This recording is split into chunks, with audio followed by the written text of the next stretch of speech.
Assalamualaikum warahmatullahi wabarakatuh. Nama saya Ariel Aulianisa dengan NIM 23754, dan pada video kali ini saya akan menjelaskan mengenai 5 materi atau 5 pembahasan, yaitu yang pertama konsep dasar dan pengembangan manajemen operasi, yang kedua peramalan atau forecasting, yang ketiga perencanaan kapasitas dan agregat, yang keempat desain barang dan jasa, dan yang terakhir manajemen kualitas. Baik, kali ini saya akan menjelaskan mengenai materi yang pertama, yaitu konsep dasar dan perkembangan manajemen operasi. Sebelum membahas lebih lanjut mengenai konsep dasar dan perkembangannya, saya akan menjelaskan mengenai definisi dari manajemen operasi itu sendiri. Nah, manajemen operasi ini merupakan salah satu fungsi yang penting selain manajemen sumber daya manusia, manajemen pemasaran, dan manajemen keuangan akuntansi. Jadi manajemen operasi ini juga merupakan suatu hal yang penting dalam suatu organisasi atau perusahaan. Pengertiannya sendiri, manajemen operasi merupakan proses pencapaian dan pengutilisasian sumber daya untuk memproduksi atau menghasilkan barang-barang atau jasa-jasa yang berguna sebagai usaha untuk mencapai tujuan dan sasaran organisasi. Dari definisi yang tadi telah saya sebutkan, dapat ditarik kesimpulan bahwa manajemen operasi adalah proses pencapaian tujuan organisasi melalui pengarahan dan pengendalian serangkaian kegiatan yang menggunakan sumber-sumber daya yang dimiliki untuk merubah input menjadi output barang ataupun jasa. Kemudian selanjutnya ada tujuan dari diadakannya manajemen operasi. Jadi manajemen operasi ini pastinya punya tujuan mengapa menjadi salah satu fungsi yang penting. Tujuan yang pertama adalah dapat menghasilkan barang sesuai dengan apa yang telah direncanakan sebelum proses produksi dimulai. Kemudian yang kedua, memproduksi atau mengatur produksi barang-barang dan jasa-jasa dalam jumlah, kualitas, harga, waktu, serta tempat tertentu sesuai dengan kebutuhan. Dan tujuan yang ketiga yaitu untuk menciptakan beberapa jenis nilai tambah sehingga keluarannya lebih berharga bagi konsumen daripada sekedar jumlah masukannya masing-masing. Kemudian selanjutnya ada perkembangan dari manajemen operasi. Sebenarnya manajemen operasi ini sudah dikenal sejak beribu-ribu tahun yang lalu. Pada saat manusia masih mengenal cara berburu, membuat suatu benda, itu tuh sebenarnya mereka juga sudah mengenal kegiatan operasi. Nah, pengetahuan atau cara tersebut berkembang terus seiring menjalannya waktu dengan ditemukan prinsip serta metode dan akhirnya terbentuk menjadi suatu ilmu sendiri. Dilengkapi dengan masuknya unsur-unsur ilmu pengetahuan lain, perkembangan manajemen operasi lebih terasa sejak meletusnya revolusi industri pada abad ke-18. Nah, pada saat itu pola kerajinan tangan mulai tergeser dan sistem pabrik mulai berkembang, dilengkapi dengan penemuan teknologi yang semakin lama semakin canggih. Selain fasilitas produksi menjadi lebih modern, penanganannya juga lebih kompleks. Sejalan dengan perkembangan teknologi yang semakin maju tentunya, konsep manajemen operasi menjadi semakin berkembang pula dan semakin terasa peranannya dalam perkembangan perusahaan agar semakin efisien dan efektif proses yang terjadi di dalamnya itu. Kemudian selanjutnya ada materi yang kedua, yaitu tentang peramalan atau forecasting. Menurut Jay Heiser dan Barry Render pada tahun 2011, forecasting atau peramalan merupakan seni dan ilmu untuk memprediksi kejadian di masa depan dengan melibatkan pengambilan data historis dan memproyeksikannya ke masa mendatang dengan model pendekatan sistematis. Sedangkan menurut Sujana pada tahun 1989, beliau mengungkapkan bahwa forecasting atau peramalan ini merupakan proses perkiraan atau pengukuran besarnya atau jumlah sesuatu pada waktu yang akan datang berdasarkan data pada masa lampau yang dianalisis secara ilmiah, khususnya menggunakan metode statistika. Jadi dari kedua definisi tersebut dapat saya simpulkan bahwa peramalan atau forecasting itu merupakan perhitungan yang dilakukan untuk memperkirakan kejadian-kejadian di masa depan atau di masa yang akan datang dengan menggunakan data di masa lalu. Kemudian selanjutnya ada langkah-langkah atau cara-cara bagaimana kita melakukan peramalan atau forecasting. Yang pertama itu ada definisikan tujuan peramalan. Jadi kita harus tahu dulu apa tujuan dari forecasting yang akan kita lakukan. Kemudian langkah selanjutnya, langkah yang kedua ada membuat diagram pencar atau plot data. Kita harus melengkapi dulu data-datanya. Kemudian yang ketiga, memilih model peramalan yang tepat.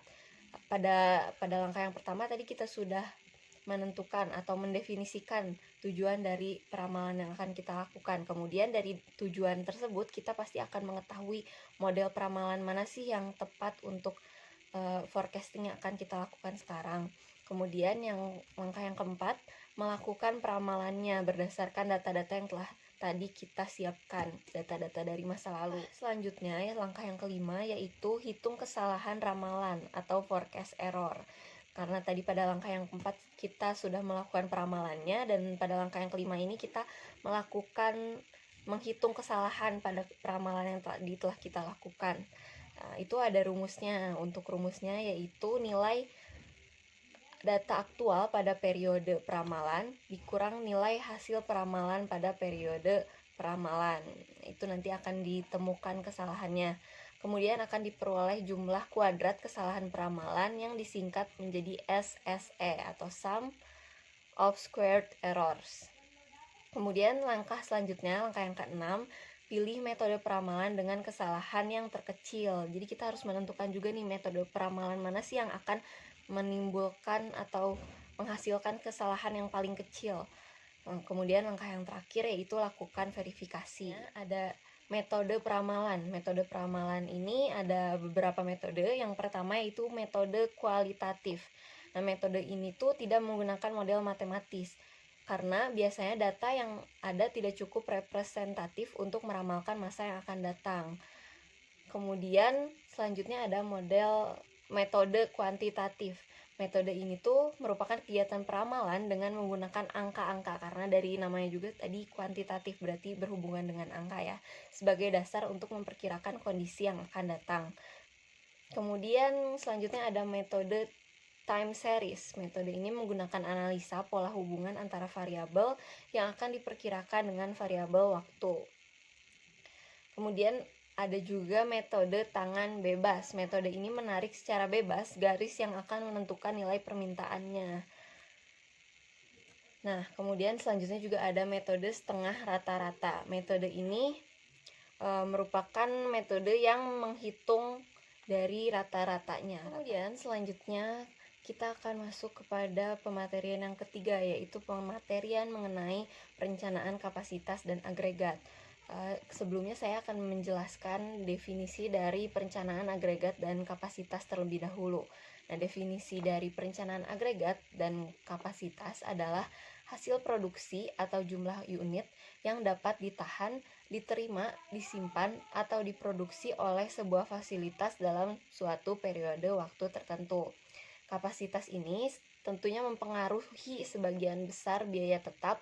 Kapasitas juga menentukan apakah permintaan dapat dipenuhi atau apakah fasilitas yang ada akan berlebih. Jika fasilitas terlalu besar, sebagian fasilitas akan menganggur dan akan terdapat biaya tambahan yang dibebankan pada produksi yang ada atau pelanggan. Kemudian ada pengertian dari perencanaan agregat. Perencanaan agregat ini juga dikenal sebagai penjadwalan agregat, berhubungan dengan penentuan kuantitas dan waktu produksi pada jangka menengah, biasanya di antara 3 hingga 18 bulan ke depan. Kemudian selanjutnya ada tujuan dari perencanaan kapasitas. Tujuannya itu yaitu untuk menghindari situasi di mana terlalu banyak proyek dan program telah dimulai dan mereka secara kolektif melebihi kapasitas untuk menyampaikan. Efeknya kan seringkali bahwa semua proyek dan program menderita karena sumber daya terus-menerus terpakai dan beralih dari satu krisis ke krisis lainnya tanpa ada yang terhasilkan. Kemudian selanjutnya ada tujuan dari perencanaan kapasitas ini itu sendiri.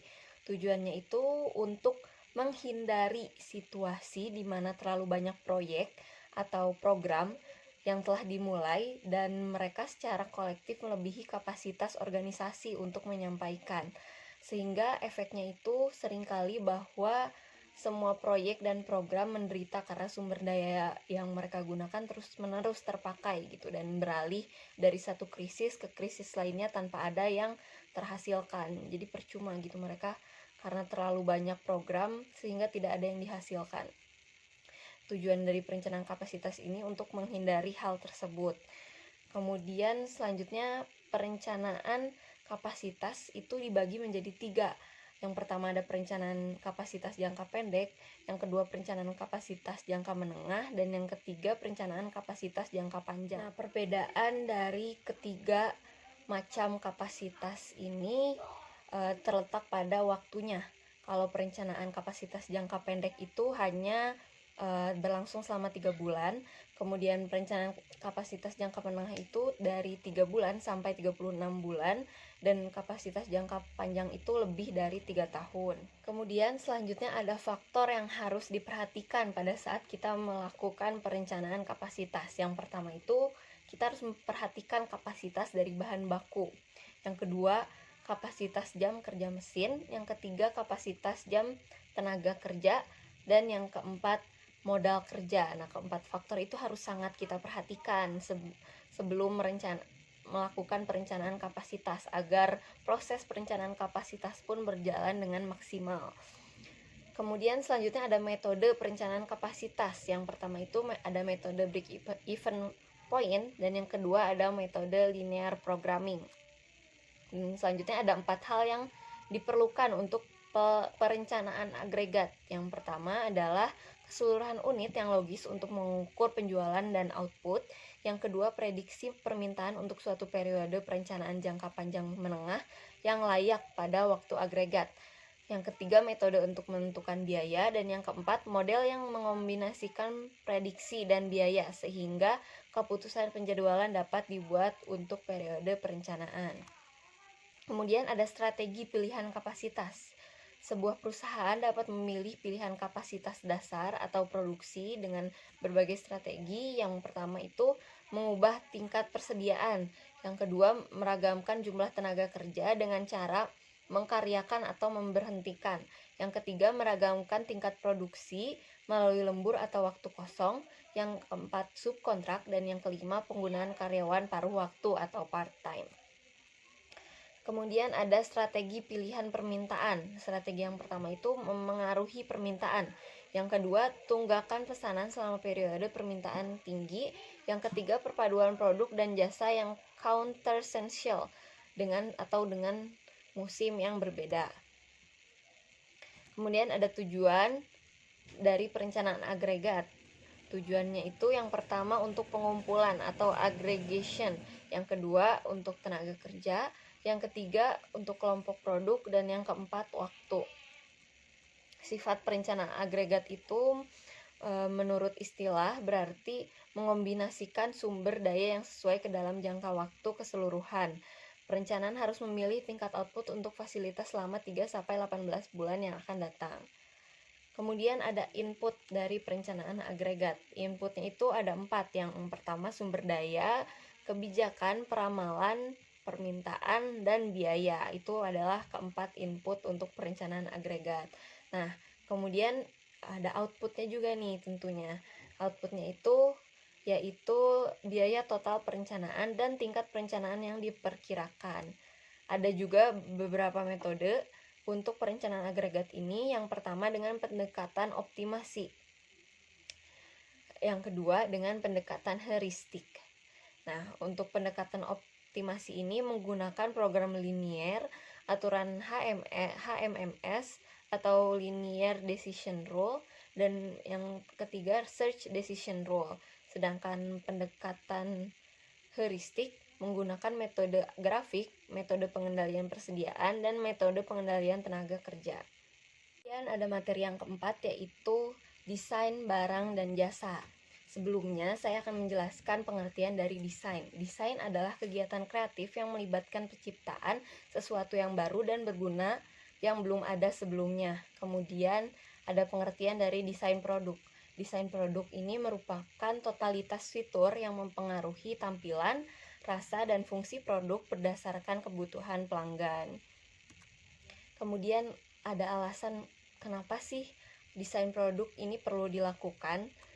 Alasan yang pertama itu karena perusahaan akan mengutamakan proses serta pengembangan ide dari desain pada layanan atau barang yang diproduksi tersebut. Kemudian ada proses dan tahapan pengembangan dari desain ini, dari desain produk ini. Yang pertama ada tujuan dan strategi produk. Jadi kita harus mengetahui dulu tujuan dan strategi apa sih yang akan kita lakukan untuk produk yang akan kita buat nantinya. Kemudian yang kedua, identifikasi peluangnya. Peluang apa saja yang akan didapatkan dari produk tersebut. Yang ketiga, melakukan desain produknya. Dan yang keempat, pengujian pra-produk. Jadi sebelum dipasarkan, pastinya kita harus menguji dulu produk yang akan kita pasarkan tersebut, apakah produk tersebut aman atau apakah produk tersebut sudah mencapai tujuan yang tadi kita buat. Dan yang kelima, komersialisasi. Selanjutnya ada tahapan-tahapannya. Tahapannya itu yang pertama, pemunculan gagasan atau ide. Yang kedua, penyaringan gagasan, karena tentunya nanti akan banyak gagasan-gagasan yang muncul, jadi harus disaring terlebih dahulu agar tidak terlalu banyak gagasan. Yang ketiga, pengembangan dan penyajian konsep. Setelah gagasan tadi, kita harus mengembangkan dan menyajikan konsep dari gagasan tersebut. Kemudian, pengembangan strategi pemasaran. Kemudian selanjutnya analisis bisnis. Selanjutnya pengembangan produk. Kemudian pengujian pasar agar produk tersebut sudah teruji dan emang sudah layak pakai. Dan yang kedelapan, tahap komersialisasi. Selanjutnya ada faktor yang mempengaruhi. Faktor-faktor apa saja sih yang mempengaruhi desain produk ini? Yang pertama adalah faktor kesamaan dengan layanan yang dijalankan saat ini. Kemudian kesamaan dengan proses yang dijalankan saat ini. Dan faktor yang ketiga, pertimbangan finansial. Selanjutnya ada perancangan produk atau proses perancangan produk. Yang pertama adalah kita harus melakukan market research dan feasibility study. Kemudian yang kedua, brainstorming atau nominal growth teknik atau dapat disingkat NGT. Kemudian value engineering atau VE. Selanjutnya adalah menentukan tujuan dan batasan produk. Kemudian yang keempat, menggambar produknya atau menggambar desain produknya. Yang kelima, melakukan review produk. Seperti tadi, agar produk tersebut itu sudah dapat dijamin gitu, dapat dijamin aman dan dapat dipasarkan kepada konsumen. Kemudian yang selanjutnya, membuat prototype atau sampel untuk produk yang telah didesain tadi. Selanjutnya ada permasalahan dan tantangan dalam desain produk itu sendiri. Permasalahannya itu ada banyak ya. Yang pertama, desain yang tangguh. Kedua, desain moduler. Ketiga, computer aided design. Keempat, computer aided manufacturing. Dan yang kelima, teknologi virtual reality. Tantangannya itu juga ada 4. Yang pertama, kebutuhan konsumen. Tentunya kebutuhan konsumen ini akan beragam dan akan semakin banyak kebutuhan konsumen yang harus kita pahami. Selanjutnya ada segmentasi pasar dan ada teknologi yang semakin hari semakin berkembang, dan selanjutnya ada kondisi lokal. Nah, kemudian selanjutnya kita masuk kepada materi yang terakhir, yaitu mengenai manajemen kualitas. Pengertian dari manajemen kualitas ini sendiri yaitu sebuah sistem yang dapat membantu sebuah organisasi, perusahaan, atau badan usaha untuk mengawasi setiap kegiatan serta tugas dan tanggung jawab yang diperlukan dalam mempertahankan kualitas atau mutu dari perusahaan tersebut. Kemudian selanjutnya ada tujuan dari manajemen kualitas ini. Yang pertama, menetapkan visi dan standar kerja bagi para anggota suatu organisasi atau badan usaha. Kemudian dapat membangun motivasi dan budaya kerja di dalam organisasi maupun badan usaha. Kemudian tujuan ketiga, dapat membantu meningkatkan kepercayaan terhadap produk yang dihasilkan perusahaan baik dari anggota maupun pelanggan atau klien. Kemudian tujuan yang terakhir yaitu dapat memberikan inovasi atau pengembangan lebih lanjut dan dari perusahaan tersebut atau organisasi tersebut. Kemudian selanjutnya ada prinsip dari manajemen kualitas. Terdiri dari 7 prinsip. Yang pertama itu customer focus. Jadi manajemen kualitas ini fokus terhadap customer atau pelanggan. Yang kedua adalah leadership. Yang ketiga engagement of people. Yang keempat process approach. Yang kelima improvement. yang keenam evidence-based decision making, dan yang terakhir relationship management. Selanjutnya ada manfaat dari manajemen kualitas. Manfaatnya itu yang pertama, kita dapat lebih memahami kebutuhan pelanggan. Yang kedua, kita dapat meningkatkan kepuasan pelanggan terhadap produk atau jasa perusahaan, karena tadi yang pertama kita sudah memahami kebutuhan pelanggan itu apa saja. Tentunya apabila kita sudah memahami kebutuhannya, tentunya nanti pelanggan pun akan merasa lebih puas terhadap produk atau jasa yang kita berikan. Selanjutnya dapat meminimalisir kesalahan yang bisa mengeluarkan anggaran yang besar. Selanjutnya dapat menonjolkan keunggulan dari kompetitor. Dan yang terakhir dapat meningkatkan profil dari perusahaan atau organisasi itu sendiri. Selanjutnya ada dimensi kualitas produk barang. Dimensi kualitas dari produk barang itu yang pertama ada performance atau kinerja, yang kedua ada fitur, yang ketiga kehandalan, yang keempat kesesuaian, kelima daya tahan, keenam pelayanan, ketujuh estetika, dan yang terakhir kesan kualitas. Kemudian selanjutnya ada dimensi kualitas dari produk jasa. Produk jasa ini dimensinya lebih sedikit ya daripada produk barang yang tadi. Yang pertama itu reliability, yang kedua assurance, yang ketiga tangibles, yang keempat empathy, dan yang kelima responsiveness. Baik, sekian penjelasan kelima materi dari saya.